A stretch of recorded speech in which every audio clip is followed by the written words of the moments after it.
The CBS Radio Mystery Theater presents...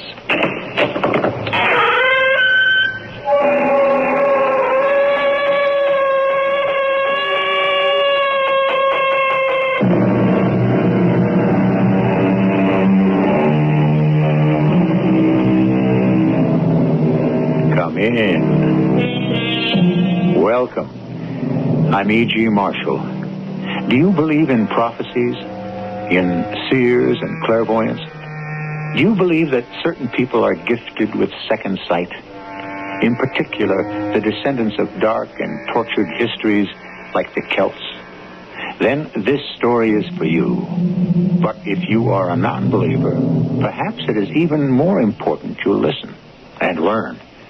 Something that Jed Burgess refused to do in time. Bunty, are you trying to chase us away? It's not up to me. You don't think I believe all that nonsense? That's up to you. Just one more thing.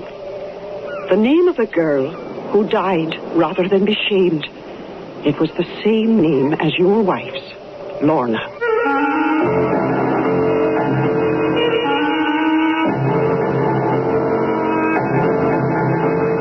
Our mystery drama, Man-Sized in Marble, was written especially for the Mystery Theater by Ian Martin and stars Paul Hecht and Roberta Maxwell.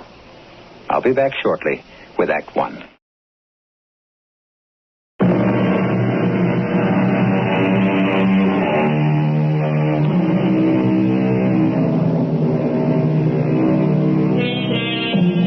In the Shire of Argyll, south of the inlet to Loch Lynn, lies the island of Mull.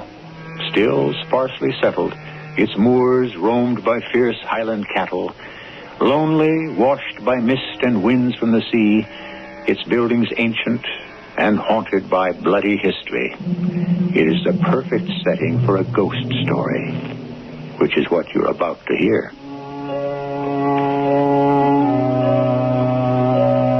Although every word of this story is true as despair, I do not expect people to believe it.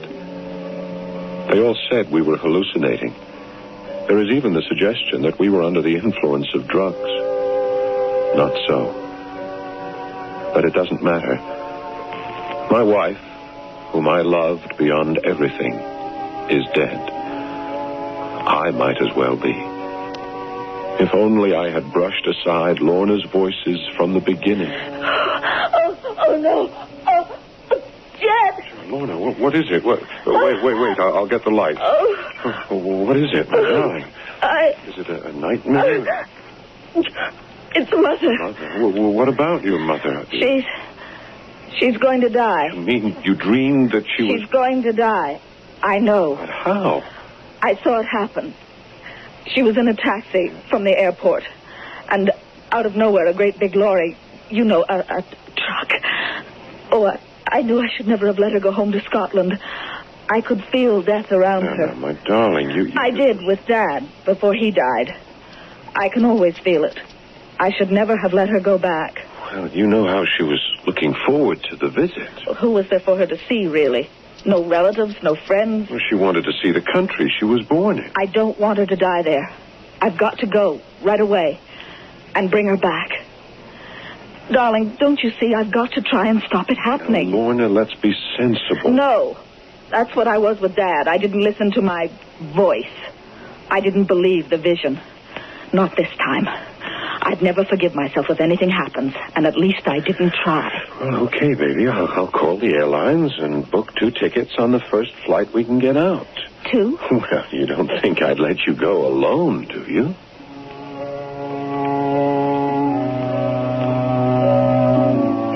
Why not? I thought it might be fun. We could afford it. I just got an advance on my new book, and we could make a vacation out of it. And of course, I didn't believe Lorna's ESP, or whatever you want to call it. It was just part of that sensitive, fey, mystical heritage she had from her Scottish forebears. The wild inner vision that illuminated all her canvases and made her so successful as a designer and illustrator. So we flew to Scotland. And somewhere in those lost hours that mysteriously have to do with the turning planet, we were too late. When we arrived in Glasgow, Lorna's mother had died, just as she predicted. And for 2 terrible weeks, Lorna was in the hospital, shattered. That's your friendly husband, darling. You are a friend indeed, and in need. What would I do without you? Well, it's an idea I don't even want to think about. Hey, sitting up. Do you feel well enough to fly home? Jed, Yes, darling. Go on, what? I don't want to go home for a while. I just can't face friends and business, and I just want to run away and hide. Can we do that, please? Just us. Alone somewhere, till I get myself sort of put back together again. Well, we can do anything you want, Lorna. You got any place in mind? Mother used to talk a lot about some wonderfully happy summers she spent on the Isle of Mull. Besides, can we try that? Sure, any place you say. What was that little shudder just now? Oh, nothing, darling. Just I'm a little cold.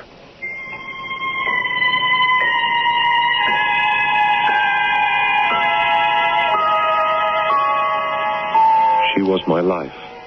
So we came to Mull, found an inn, and started poking about looking for some kind of cottage for a couple of months. We found our home the same day as we stumbled on that damnable church. Not that we thought so then. Isn't it stunning, Jed? Yeah, surprising. It's so large on this small island. It's massive, really. That heavy oak door is studded with iron. Yeah. Those Norman arches. And you see how the walls of the nave slope outward? Yes, they do. Hey, is that safe? The whole idea. These walls were built without mortar between the stones. If the walls of the church were ever to collapse, the architects didn't want them to fall in on the congregation. You see this in all the old cathedrals, Reims, Chartres, Glasgow. I'd say this was built no later than the 12th century. Boy, that is old. Excuse me, but the young lady is quite right. It was finished actually about 1132, according to the records. Excuse me, allow me to introduce myself. I'm the local Sawbones, Dr. Duncan McConaughey. Oh, how do you do, sir? My name is Jed Burgess, and this is my wife, Lorna. How do you do? Lorna? Now, there's a good Scottish name. We're Americans, but my parents were born here. Their name was Campbell. Aye, that's a name would be likely here in Argyleshire. Although you'd want to be sure you came from the right side of the family. We've got a couple of the wrong ones buried in here. Where? You'll want to come over here by the chancel to see. Oh, Jed, aren't the stained glass windows lovely? Mm-hmm, they are. And with the sunlight streaming in, aye. But they'll look a bit eldritch by moonlight when the black oak of the choir pews makes them melt away in the shadows, and our 2 bully boys stand out in their white marble armor. As he pointed, we looked to see that on each side of the altar, stretched on a marble slab as white as the stone he was carved from, lay the figure of a knight in full plate armor, their hands held up in everlasting prayer. So white was the marble that they stood out in bold relief against the age-blacked granite walls. And you say those figures are Campbell's? I don't really know who they were. As you can see, someone's chiseled away their names. They were hard, evil old men.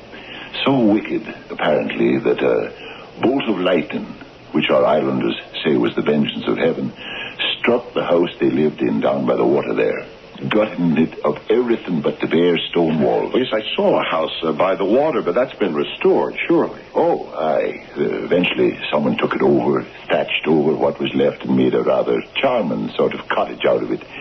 It wouldn't be for rent by any chance, would you know? I don't know, but quite possibly. You could look in on Willie McConnell down by the ferry slip where you come across. He's our local house agent. I expect he'd know. It'd be rather nice to have some neighbors again. Oh, do you live near here? Aye, right up on top of the hill. Crofter's cottage there. I'm a bachelor, so I don't need much room. Oh, by the way, forgive me for barging in. I saw the door of the church open, and I thought maybe some of the local laddies might be up to tricks. We probably had no right to come in, but the door was open. Oh, good heavens, every right. House of God. So, as fate would have it, I never realized how ominous that cliche is.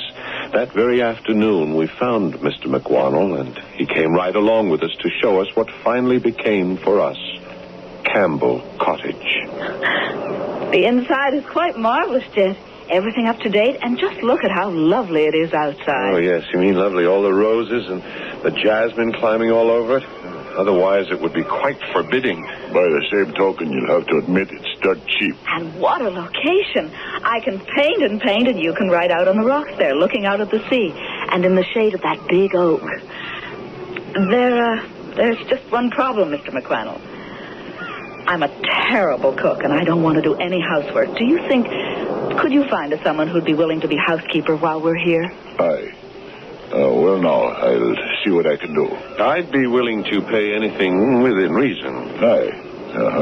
Well, I could speak to my sister's half-cousin. That would be Bunty. Maybe I could coax her into coming. Oh, would you please? I can't promise, mind you, but I can try. You'll not be worried or anything like that. Worried about what? Oh, you just never know what kind of strange ideas folks in the parts will take the notion to put in your head. What sort of strange ideas? Oh, havers about things that walk and all, and the sights you might see. Witches and warlocks capering about in their cutty socks. Well, I'll be off. If you decide to take the cottage, we can sign the papers tomorrow morning, and I'll give you the key. Don't worry, Mr. McWannell. We'll be here bright and early. We're hooked, aren't we, darling? I looked at my wife, her eyes shining with pleasure, and the color returning to her pale cheeks, and I agreed with all my heart. Why didn't I take her hand and run as if all hell was behind me? But I didn't. And the next morning we moved in, and Bunty came to stay. Oh, dear. See who that is, Jed? I'm just trying to put the groceries away. All right, I've got it. Good morning. You'd be Mr. Burgess. That's right. Willie McWannell sent me here to see about reading up for you and doing the cooking. Oh, yes. Wait, I wrote your name down.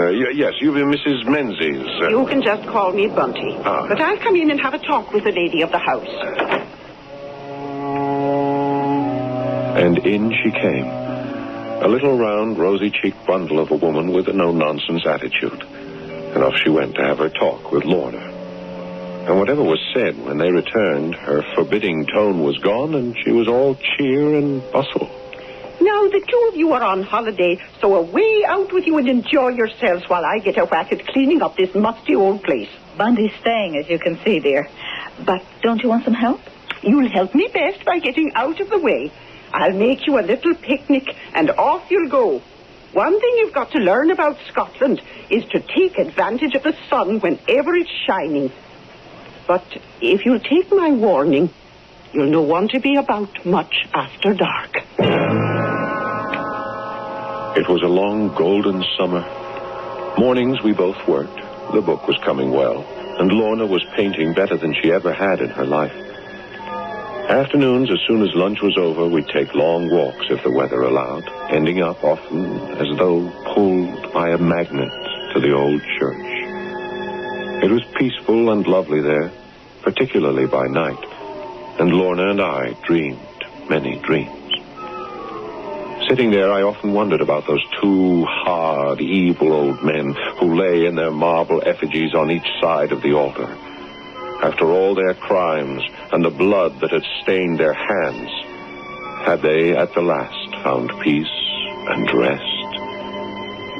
The smoke of their torment ascendeth up forever and ever, and they have no rest day or night who worship the beast and his image. The quote is from Revelation chapter 14, verse 11.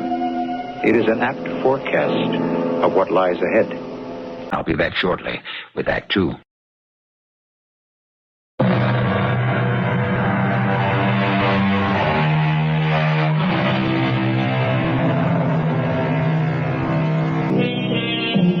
days were growing shorter and shorter now as September slipped away into October. The twilight came earlier, its half-light holding for a long time, as it does in Scotland. The shadows under Lorna's eyes were gone now, and because they were so happy, Jed and she prolonged their stay. But time for them was growing like the days, shorter and shorter. I'm so very glad to see what my country has done for your health and well-being. It's been a tonic. No, it still is. We're not planning to leave yet, are we? Who said anything about leaving? Anyway, you're the ones who are going while I stack the dishes for Bunty tomorrow. Then I'll bring on the coffee. Can't we help? If you want a chance to smoke, you better take it now. Come on, we'll go for a stroll outside.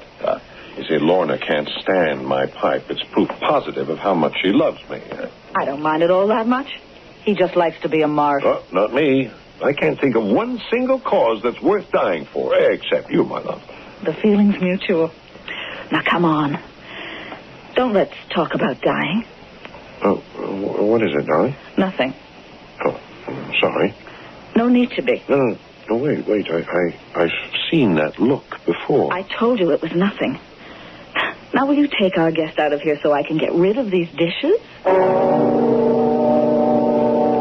I just couldn't buy the notion of ghosts and clairvoyance or anything mixed up in the occult. At least, not then. Why couldn't I have realized in time? I wrote it off to just a reaction to my clumsy remark that the wound of her mother's accidental death was still so recent and unhealed. So, I went out with Duncan. Her mother's death quite shattered her, didn't it? Oh, yes. Those were the worst 2 weeks of, well, our life, I suppose. Lorna because of her mother, and me because of Lorna. That's when they put her on the tranquilizers. Yes. Did they help? Well, do you see her now? Yes. You seem to have something on your mind, Duncan. What is it? Oh, I'm afraid I'd be out of line. For one thing, Lorna is not my patient. Oh, look, I'm not asking you as a doctor, but as a friend. Oh, all right. I don't like the tranquilizers. This particular formula can have serious side effects. Well, I haven't noticed any. Well, what do you mean? What sort of side effects? Well, the most serious one might be psychological disorders. Well, if that's all that worries you, I assure you. Are we both thinking of the same thing? I don't know. There are just some vague signs here and there, little things that tend to add up. Does she have nightmares? Sleepwalk, anything like that? Oh, no. Well, nightmares, sure. Who doesn't? But hers are sometimes special. It's hard to explain about Lorna. She's very sensitive to things. I suppose that's one of the reasons she paints so well. She seems to have sort of, perception, second sight, whatever you want to call them. What sort of perceptions?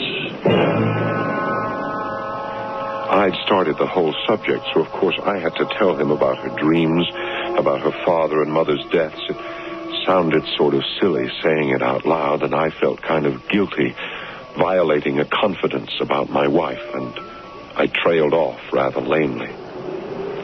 Of course, it's just coincidence. It doesn't mean anything. I'm not so sure. What, you mean it isn't? She really does have ESP? Oh, Lord, no.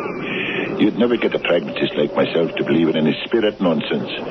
No, what I mean is that I'm not so sure it doesn't mean anything. What? Back to the pills again. But it's such a wee worry. The reactions are so few and far apart. I might be making a mountain out of a molehill. Jed, Dunk, where are you? The coffee's getting cold. Well, we'll be right in, darling. And forget what I said. I made too much of it. Just what? Just keep an eye on the pills. Cut down if you can. Even stop them. Better be safe than sorry. What on earth are you two old gossips whispering about? Should my ears be burning? No, but your nose should be itching. Why? Because you are going to be kissed by a fool. And the fool kissed her and thought she looked so radiant and happy that all his fears or alarms drained away. What a fool I was. For later that night, I had my first chance to get her away, and missed it. Are you through in the bathroom, Jed? Just about. Will you bring me a glass of water when you come? Your wish is my command. And hurry. Chilly. I can use a warm body here. One warm body reporting for duty. Here's your water. I'll put it on the end table. Ooh, it's going to be this cold. Maybe it's time to go home. Oh, no, it isn't. We can't do that yet. Oh, what did you say? I don't know. What did I say? You said we can't go home yet. Did I? Yes, like we had an appointment or something. An appointment? No, all I meant, I suppose, was I've been so happy here. I just don't want to leave yet. Hand me the water, dear, please. Oh, yeah. If it hasn't frozen solid. What do you want this for, anyway? Just to take my happy pill. Lorna, why don't you cut them out? Why? Well, you know, I mean, some people think they might be, well, not dangerous, of course, but... So that's what you and Dunklin had your heads together over tonight. Oh, how did you know? Oh, he picked up the prescription bottle when he was over last week. And I could tell he was dying to say something, but in his gruff, close Scottish way, he decided against it.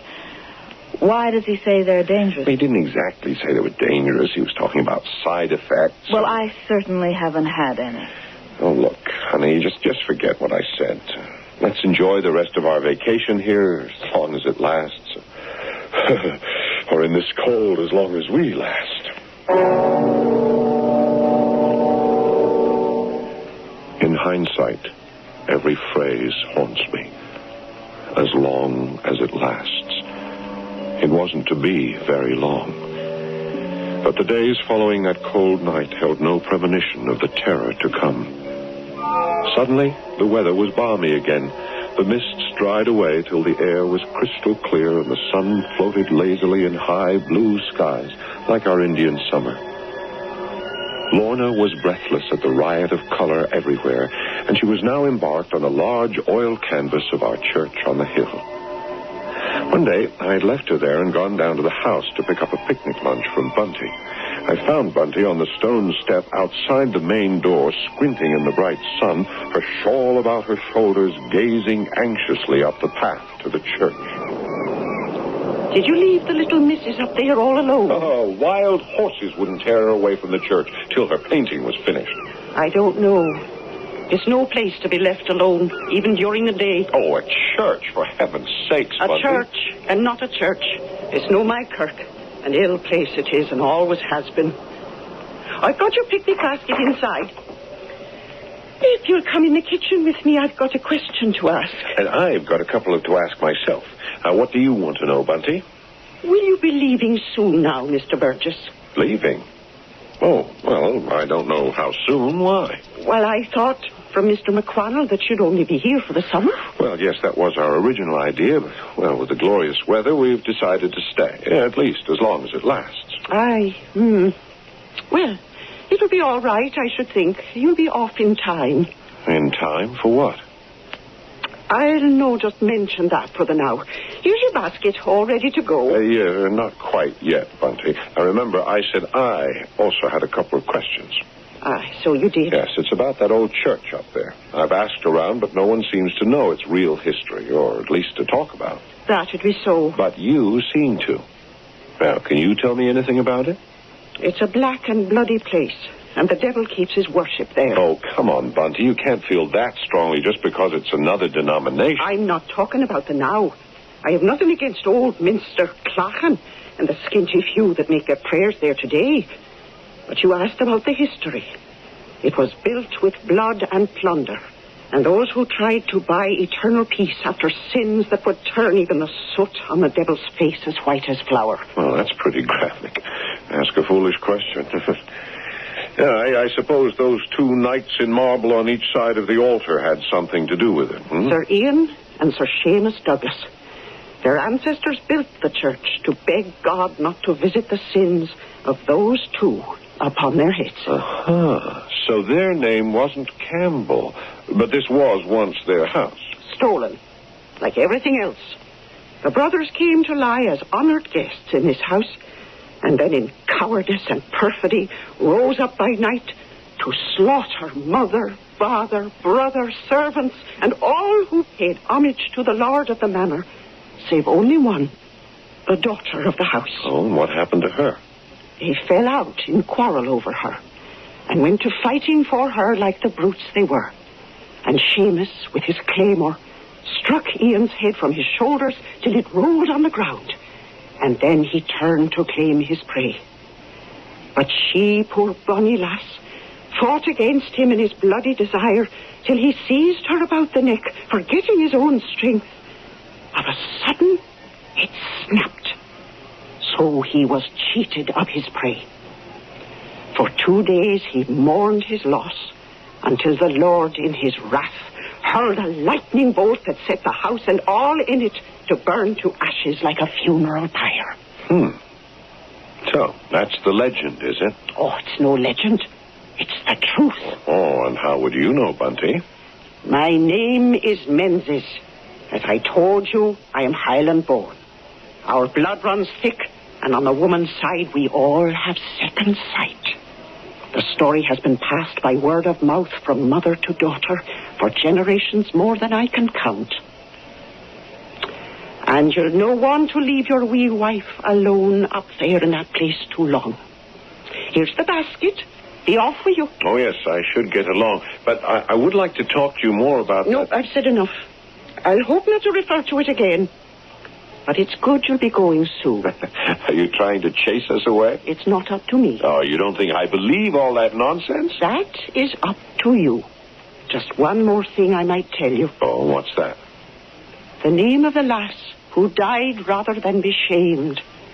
It was Lorna. Lorna Campbell.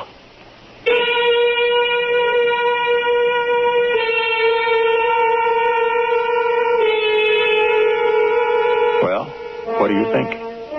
Coincidence again? After all, Lorna is not an uncommon Scottish name. So is Campbell. And yet, another question. Is Bunty sincere in her superstitious beliefs? Or does she have some reason for wanting to frighten Jed and Lorna away? I'll return shortly with Act 3.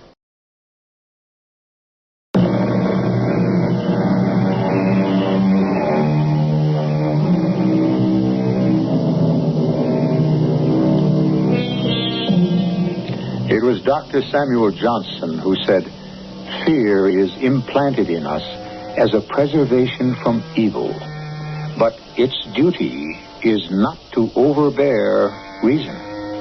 His countryman Edmund Burke had another definition. Early and provident fear is the mother of safety. In Jed Burgess's position, which would you have listened to?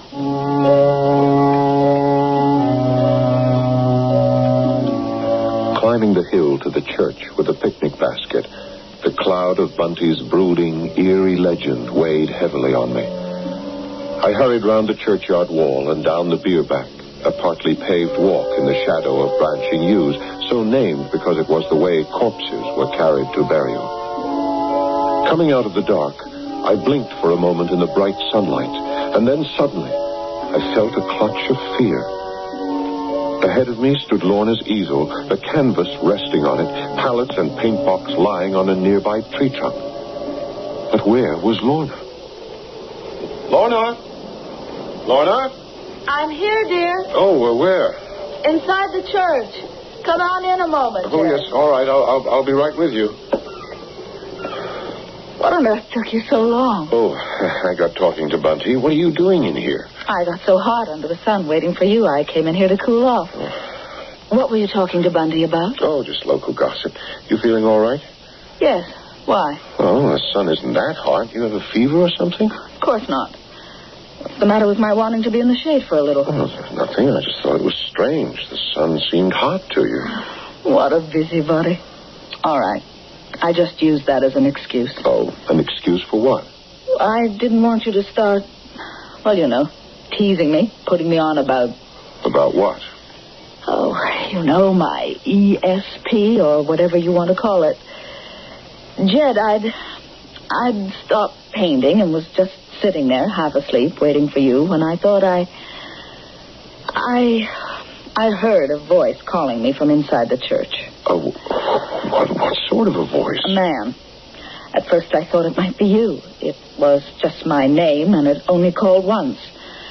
But suddenly, I can't explain it, Jed, but I had this feeling that I had to get up and come in here to the church. But why? I don't know. It was like I was commanded to. And you came here to the marble statues? To this one. Why this one? I mean, do you think he called you? I don't think. I know he did. Why? I don't know that. Lorna, I think we've just about had it here on this island. I think it's time to pack up and leave. No. Well, look, what's to hold us here? Now I know. Now I see it. What? The painting.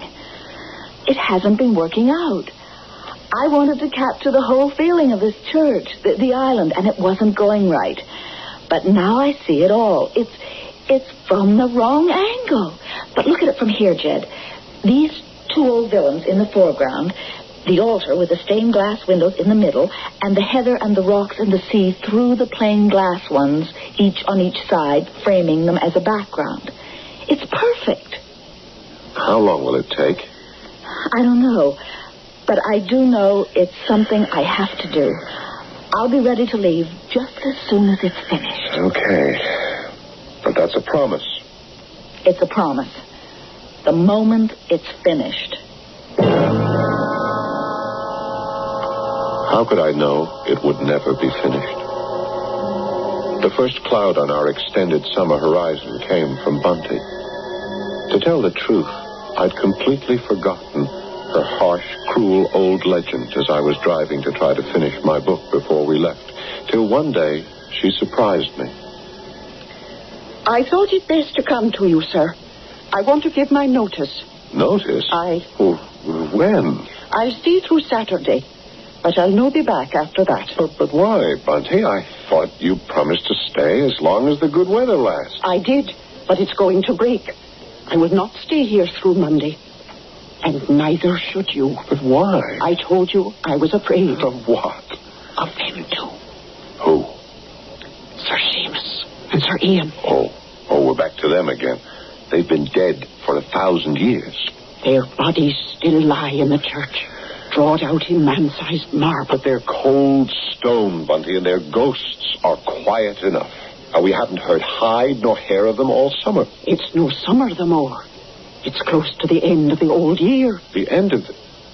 Oh, that's right. In the old Celtic calendar, October the 31st was the last day of the year. And on its eve, all the witches and warlocks rise to their wicked revels. And they do say that same night, them two bodies up there sit up on their marble slabs, gets off them and walks down the aisle in their marble armor, out through the church door as soon as the dark falls, and along the bier walk. And if it's a wet night, you'll find the marks of their feet in the morning. And where do they go? Back here to their home. And if anyone meets them... Yes, what then? If you value your life, or your wee wife's life, you'll no be here to find out. Oh, really, Jed? The idea of those two poor old white statues lumbering about stiffly isn't scary. It's funny. Like the White King and Alice Through the Looking Glass. Yeah, well, just the same. It's the reason Bunty's leaving. But no reason for us to leave. Actually, I'd enjoy a last week or so here on Mull. The two of us alone. Yes, if the weather holds up. Who cares about the weather? Just as long as we're together. Oh, darling, I love you. Me too. What would I do without you? Just don't ever try. Oh, damn. What is it? Just one thing. When you go to town for the mail, will you phone Dr. Pleasance and have him send along some more pills? I don't want to be without them either. So Bunty left, not without admonishments to lock the door Monday night and make the sign of the cross at the doors and windows. And Sunday was a long, lazy, lovely day, marred by only one slight mishap. Coming back from her painting down the path from the church, Lorna stumbled and twisted her ankle. Jed, stop worrying. It's nothing. Well, maybe I ought to get Duncan to come down and have a look at it. No, you're not going to bother him on his day off. All right, well, at least I am going to get the dinner. Okay. I'll let you dance attendance on me if you want. Know what? What? This is kind of fun, isn't it? I really don't miss Bundy a bit. We can make do, can't we?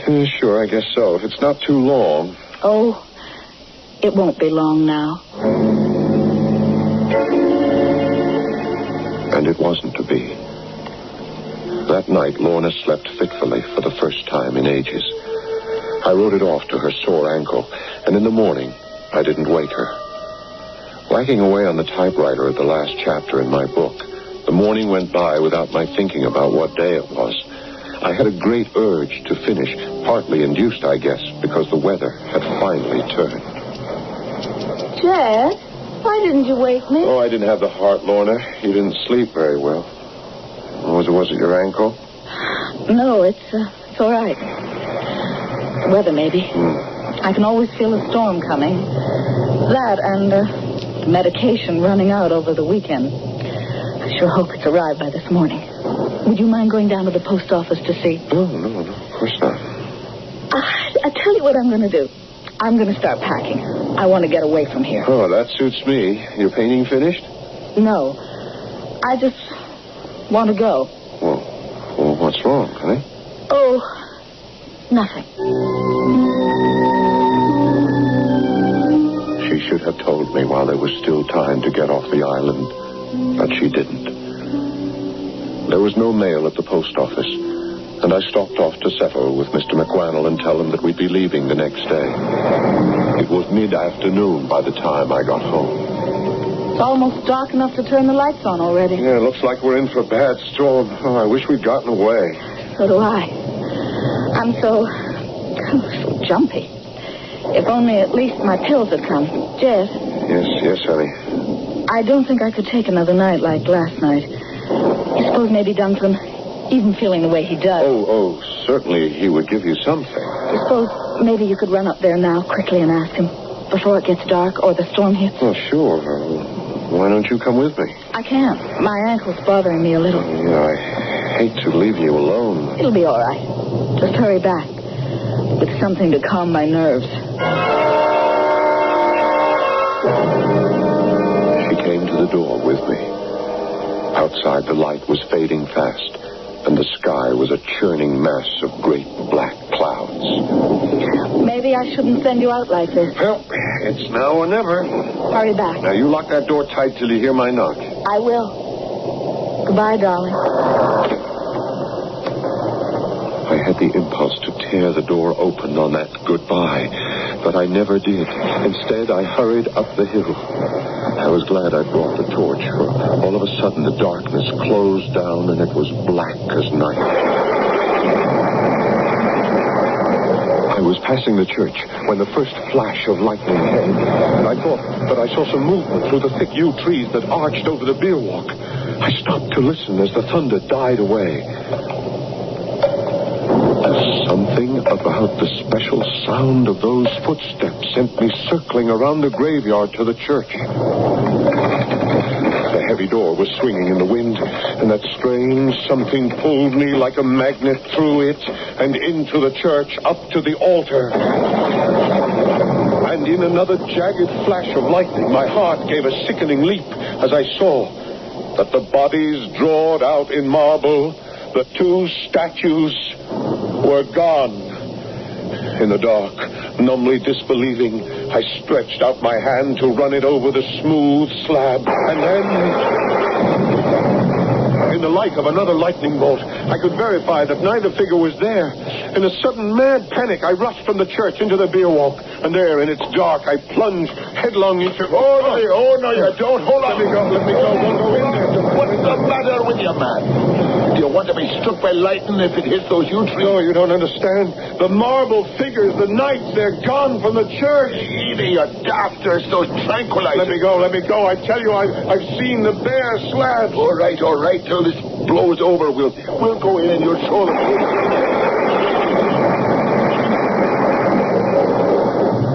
He was a powerful powerful man physically, and he half wrestled me into the church.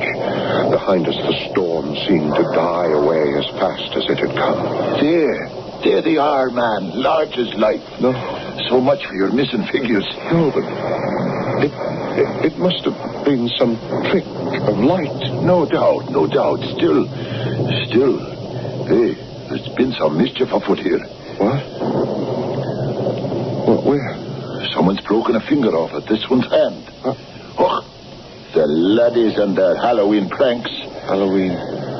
The 31st of October, the last day. Duncan, come on, as fast as we can. I've got to get back to my wife.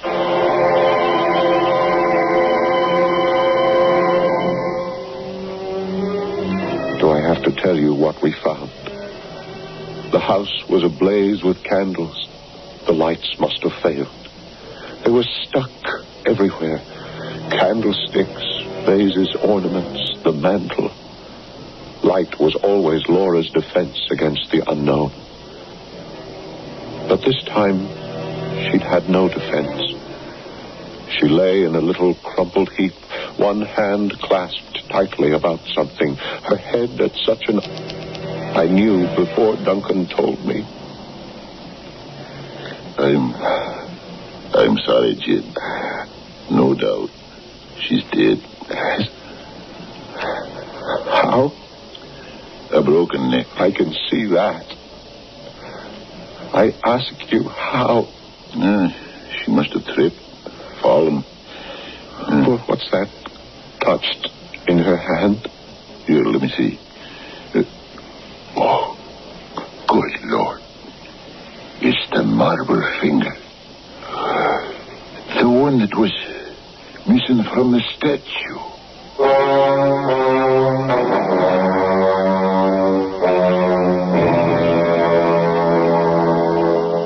What else is there to say?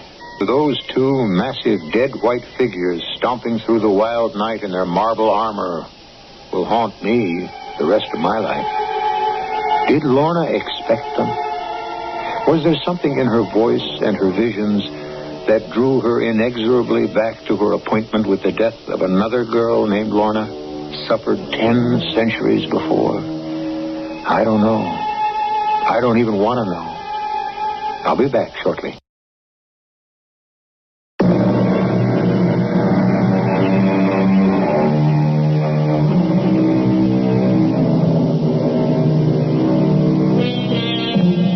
"24 hours after Jed Burgess took his poor dead wife away, a huge electrical storm swept the island. This time, the bolt of lightning struck the church. The force of the blow defeating the old architects by tumbling the walls inward. Somewhere in the mass of rubble, that is all that remains, lie the powdered fragments of those bodies drawed in marble that will never walk again." Our cast included Paul Hecht, Roberta Maxwell, Francis Sternhagen, and Fred Gwynne. The entire production was under the direction of Himan Brown. And now, a preview of our next tale. Oh, Judge? Yes, Benny Lou. Who lives in the house at the bend of the river, down by the bottomlands under Tully Ridge? What'd you say? Just asking about the house at the bend of the river. Why, you couldn't have seen a house from Tully Ridge, and not by the bend of the river. There's no house there. This is E.G. Marshall inviting you to return to our Mystery Theater for another adventure in the macabre. Until next time, pleasant dreams.